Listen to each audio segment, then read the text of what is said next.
not good enough. Nobody likes me.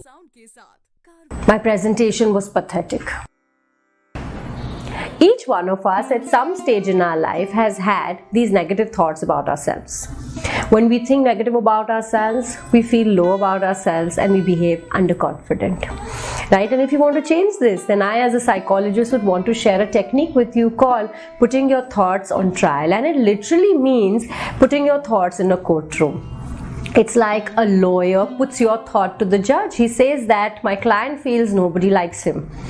And the judge asks, is there any proof or evidence to it? If there is proof or evidence to it, the case moves forwards, otherwise the case is closed.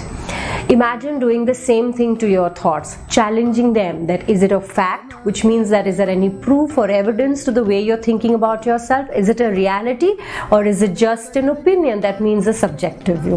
For example, let's take this thought that nobody likes me. Is there any proof for it? Instead, there is a proof against it, that your family loves you, you have quite a few good friends, and you also have a good social network, which means that this thought that nobody likes me is just a subjective view and the case is closed.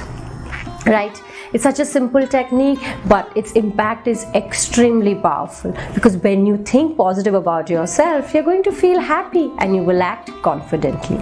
Right? Try this and type trial in the comment section in case you need the worksheet so that you can practice this technique and improve your self-esteem.